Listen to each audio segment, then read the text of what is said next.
Hey, what's up? It's Kristen back with another video. Obviously, I am about to record a video which will be categorized as a Music Monday. Today is actually Monday. Um, I don't have my hair done. I had planned to have my hair done, but that didn't go as planned. And then in the midst of it not going as planned, I realized that that was more or less okay because I needed my scalp to breathe and I needed to do like a scalp treatment and I needed to do, you know, take care of the crunch at the roots because I don't have a relaxer. Um, and that was intense. And I hadn't used my straightener in a while, so I started using. I think it's called Tymo, TYMO, I think. Those products, they were expensive, but I got them a while ago with some, I guess, Christmas money or whatever, or birthday money, whatever it was. And I really like how it works. It's a comb. I also do have my brush blow dryer, which is, I think it's just a Revlon or Conair or something. Obviously, Dyson is where it's at, but not everybody got Dyson money. You know what I'm saying? So I'm working with what I got. So the Tymo is a pretty good, I guess, compromise. I use the ring. That's the comb. And then I also bought the curling iron. Now the curling iron is actually too thick for my length of hair. Um, I didn't think it was gonna be that thick. And it's an auto rotating, and I don't love it because the clip is short. It's like a cross between a wand and a curling iron. Like it doesn't know which one it wants to be. But at the time, I was like, oh, okay. But I really kind of just use it as a hot comb, like just to rub it on my roots and get flyaways or whatever. Because um, the big comb is too big to get the roots. And then I had tried, I think, the Babyliss or whatever it's called, or what is it, Conair's version of it? I don't know. I've tried so many different ones. But I kind of always go back to the Tymo since I've gotten it, the comb. That's where it's at. But I can't use it by itself. Then I go in with like some Design Essentials. What is it? If I'm using a blow dryer, I use that heat protectant serum that they have. And then if I'm just using the comb, then I use the Silk Press serum situation. So that, and then I double up with the Live, the old school Live cream. Um, yeah, but obviously since it's like a press, it doesn't stick, like it doesn't stay. And then on top of that, y'all know I'll be showing out on Sundays, so my hair's gonna do whatever it's gonna do after that. My hair be having its own alter experience, okay? But yeah, so um, yeah, I haven't done as in like straight-ish. It's always got a little like wave to it since I don't have a relaxer, and then the way my ends are set up, they're very fragile, so I gotta do something with them. I gotta keep them, moisturized or whatever. And so I kind of just revert back to the same hairstyle over and over and over again once I finally get the parts to not hurt. Because that's the other thing that people don't understand. Okay, I didn't mean this to turn into like a PSA video, but the scalp is an interesting thing for me. Um, and I'm sure people that have like psoriasis or eczema in their scalp can understand and relate. However, I truly think that because of my neurodivergence, that my scalp is, it has its own world. Um, if you've ever seen pictures of like when people get their hair braided and it's two like tiny strands like this or like this, and they're like it's not parted in a way that would be even or soothing to the strands, like it's not parted along the natural spaces in the hair. It's just like almost like spider web looking, and then it causes a bulge on the scalp in between the little things. So that, if you're familiar with that and how that comes about when you get your hair braided really tightly, imagine that feeling all the time, or 90 to 95% of the time. That's my reality, and I don't think people understand that and how serious it is when I say my scalp hurts or my, it's like, or my hair hurts, because that's how it feels. And it doesn't have to be the hairs that are crossed like that. If they are, that's even worse. It's like that bulge experience times 10, So it takes a while for my scalp to be calm. So I think it's a combination of a few things, like the way that I feel, like the hyper nervous, whatever. Like I feel things more intensely than others in some cases, and in other cases I feel things a lot less intensely than others.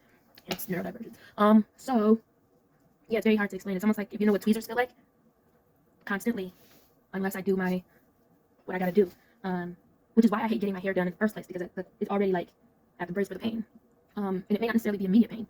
It's like tender-headedness, but tender-headedness that doesn't discriminate. Like it doesn't go away during some styles. Like it takes a lot for it to be calm. Or like if you've ever gotten a perm or relaxer and you haven't had a base put on, and they just apply the treatment directly to your scalp, and they always say don't scratch, don't dig or whatever, because you put like micro cuts in your head, and when the chemical gets on there, it burns more.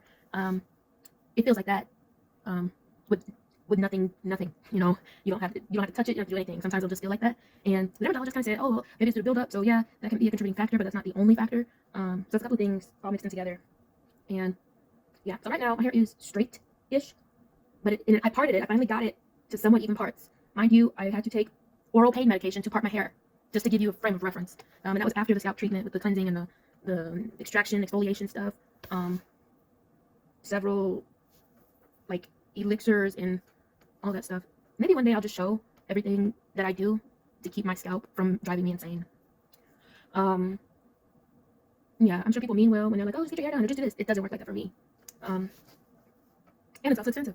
And you already know how that situation's going. Actually, there has been a positive development in my financial situation. However, it's not, what do you call it, indefinite. It's just like, oh, okay, that'll help. So I've had a couple of that'll help situations, some more than others, like help more than others. But no job yet. The mortgage people are, trying to encourage me because once this forbearance ends next month, life is going to get real. Which is why I want to say thank you to everyone who is subscribed and even just watching my videos, because that really helps to give me hope while I'm trying to figure out my life. The education situation, I don't know if I'm going to be going to school like consistently again after summer. I don't know if I can even afford the class that I want to take in the summer. When I say I don't know if I can afford it, it's more like a prioritization situation where it's like, yeah, it's not like a $200 class, like it's an intensive elite level type of situation. So we'll see what I do with my life in the next 4 to 8 weeks.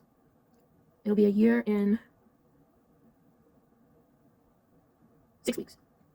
It'll be a year and 6 weeks that I've started this journey of rediscovery for my life. And so in the next 4 to 8 weeks is when I'm gonna have to have some answers and some results or something. And let's just say I'm considering several different fields for income, several options. So we'll see what that turns into, or doesn't turn into, I don't know. Lastly, today's Met Monday, and Lena Waithe did not go to the 2025 Met, which is honoring Black fashion. And so I'm concerned, like legitimately, because why not? What's wrong? What's happening? I mean, there's gotta be an important reason, unless, she's just that tired, or I don't know, maybe it's planning for birthday shenanigans. I'm not sure, but I was deeply affected by that. I really wanted to see Lena there. But, all is well, I guess, I hope. I don't know. Lena's probably secretly in a rag. And the stage play is going to be in Baltimore. I kind of feel upset also about that, because why not first in Chicago? I'm biased, yes. I'm biased. I'm selfish, yes. Yes, all of that. But still, like, I got to go to Baltimore. I can barely afford to go downtown. Hey. Anyway, that's my update. Just trying to keep up with these moguls, these boss people, killing it, giving art, giving inspiration, giving wisdom, etc. So yeah, I will record until my phone decides to go low. What is that? My phone has been acting weird. I think I do need a new phone. I'm looking to see. It's first of all, when did I get this phone? I think I got this phone back in 2022. And it wasn't even top of the line. Like, it's one of those alternative versions of a Galaxy. So yeah, Mother's Day is next Sunday, so that is something to look forward to. We're going to Chi-Town in Chicago. Technically, it's an Evergreen Park, but it's Chicago. If you know, you know. And if you don't know, I feel bad for you, because, so that's gonna be great. Definitely expecting Dad to pay for that. I think he will. As far as, like, Mother's Day gifts and whatnot, obviously not able to do what I want to do. But, hopefully my presence is gift enough. So yeah, that is what I'm looking forward to in the next 7 days. That's gonna be great. Yes, it's gonna be great. And yeah, so that's my update. I think that's everything. Okay, and I am going to try to play the song that Cynthia Erivo has not released yet. She sung it live at, they call it Coachella, but we fans call it Cinchella because that's what it was. No shade, but shade. So yeah, obviously the song is only come out recently, and I don't actually know it, but I know that when the album comes out, it's probably gonna be in my top 3 favorites. Maybe even, I don't know, because she's rapping. First of all, ma'am, we weren't ready. We weren't ready for all of this. These drops. Oh my gosh. Okay, so anyway, I'm so ready. Done. It's great. I'm not there yet. I don't have, obviously, the sheet music for that, and I don't even have the song to listen to other than the live version. And I wouldn't do that like now. I know my brother-in-law, that's kind of how he practices. When he's learning a song, he turns it on, but he doesn't record videos of himself for the internet. So he's able to just be like play, listen, pause. I think he like record and play back, I think. But yeah, that's he's professional. So or at least semi-professional, if not like professional. You know what I'm saying? What is the difference between semi-professional and professional? I think that's a philosophical question. Philosophy is one of the things I'm considering studying when I go back to school, if I go back to school. Because obviously, I mean, either you're a philosopher or you're not, and I was born a philosopher. So yeah, I mean, I don't know. I still want to figure out how I can get on Ancient Aliens because I think I have valid input and, you know, some decent expertise when it comes to these things. So personally, I feel like I should be grouped into the interview sessions so that I can comment on whether or not something could be due to the ancient alien theory. And I say that with all seriousness. I actually tried to apply for MUFON, but they didn't have any positions. I don't know why that is. Let's you know what kind of brain I have, okay? When I say no field is off limits, when I say nothing, okay, maybe something. But most things are not off limits for me. I am open to doing most things that require my brain, okay? Or I, you know, like artsy stuff, but I don't want to say it a certain way because then it's the internet, and if I say it a certain way on the internet, then it'll be there forever. So I'm just gonna say, you know, like creative stuff or whatever. If you haven't yet, please check out my books on Amazon. Oh, that's the other update. I am gonna try to do audiobooks, starting with the books I wrote, and then hopefully being able to be hired for narration or other voiceovers. Because I mean, the way I see it, I'm not an accident. You know, like even for people whose parents didn't plan to have them, you're not an accident. So you're gonna do something, and I would bet you're gonna do something that you enjoy. And so by using that as like my mantra philosophy right now, it's encouraging because it's like, okay, well, if I'm here and I matter, my existence is valid, then that must mean that there's something for me to do to make a living that won't leave me miserable. Yes, we live in a capitalist society, at least in this country, but even that in my mind, my belief system would have been planned. And so why would God put me here and not be able to take care of myself? Or why would God put me here just to have no happiness or fulfillment or contentment? And there are people with various kinds of disabilities, like whether it be mobility issues or intellectual, what's the right way to say it? Impairments maybe, or like learning disabilities, but that doesn't mean that their existence is invalid or that they have to be miserable. You know, so if I have the wherewithal to think and process things, and I can use my fingers now, you know, my ankle since the accident has been kind of problematic, but I can walk and I can dance, and that just, I'm gonna put that on the internet. I'm gonna leave that in there, because that actually has something to do with one of my small victories. Maybe I shouldn't say small, but I don't know. That is still something hard to for me to process and get over, some of the things that happened in 2024. And you know, sometimes in those situations you do get a settlement, right? You might get compensation financially or whatever, but that doesn't make the situation not have happened. That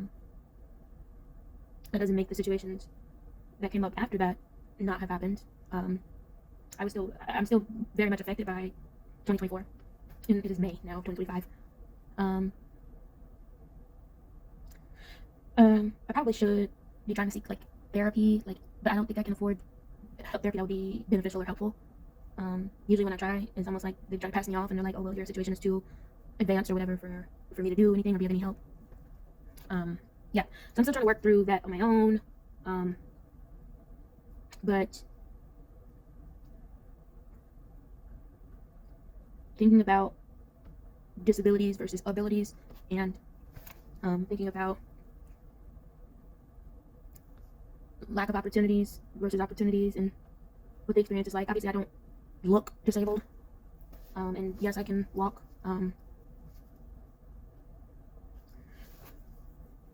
but it's a whole other thing when there are institutions and departments that will try to assassinate your character and or your being and make it seem like they're justified to do so, or they will twist your words or manipulate something you said to make it seem like you're less than or that you are a burden or a liability. And that's not a good feeling, especially when it's like an institution or like a power structure trying to document that and make that official, like an official truth, to the point where Yeah, never mind. That took a turn. But hey, we were talking about Cynthia Erivo's music, sitting you on your face and crying. So I think I'm pretty on brand right now. Yeah, that's another reason I'm really looking forward to this album, because basically it's gonna help me process 2024 and everything that transpired. Obviously, gospel music is its own thing. It's its own path, or its own like sphere, its own thing in my life. And so yeah, spiritually, that music or the prayers or the Bible studies, that can help to add to the wholeness that was deconstructed. But there's still a carnal part of me. I'm not, some holier than thou individual who can live as if I don't have a physical body, or feelings like emotions and whatnot, or and so just like with medication, there's artists in music and different things outside of a sanctuary that can be beneficial. It goes back to like my laundry in the washing machine is done. It's singing. Okay, that means it's been an hour. Yeah. Like, I'm a spiritual person, obviously, but not to the point where I don't acknowledge my humanity or even aspects of my carnality. And I'm not saying I'm out here like sending myself to tears, but that's not a gospel song. You know what I'm saying? And message is still got one. And some people that don't do gospel still have a foundation of their faith that shows up in everything that they do, because that's their foundation. It's not like they're pulling it out of nowhere. Yeah, and like, you can't produce what's not in you. Like, you can't. I can try to act, and develop a character, but whatever I do is going to have some evidence of my foundation, how I was raised, what my beliefs are, what my values are, etc. And some people are free spirits. We know Cynthia Erivo is just free, and she is as free as she wants to be. And some people might be like, well, that's unholy.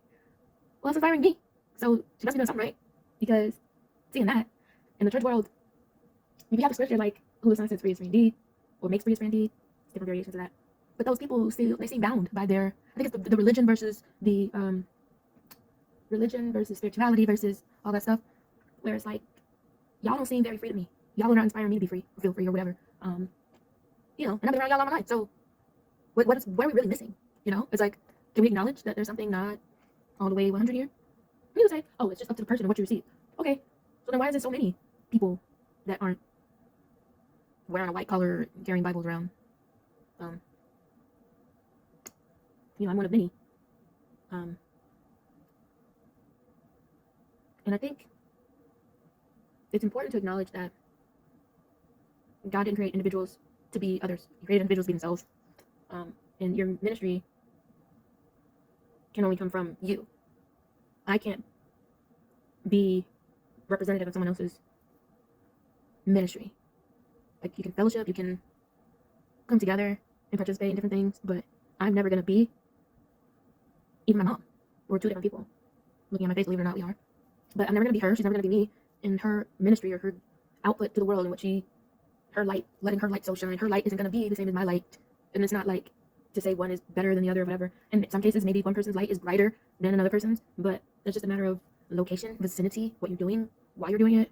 I couldn't do what my mom does. I can't do what my mom does. And it's not like, oh, you can do all things through Christ. Yeah, I know that, but I'm not her. And so I guess this year has just kind of been like finding me, and being okay with whoever me is. And knowing that that's not bad, or a disappointment to God or whatever, because God didn't create us as robots, so I just don't ascribe to that philosophy. I don't ascribe to that belief. Yeah, and you know what? So here's my little breakdown, my little aha moment. Why did Jesus have 12 disciples? Answer me that. Why? Just why? He didn't have to. He could have himself just been like, hey, I'm Jesus. You know what I'm saying? But he went and found people, and Mary Magdalene, and the female.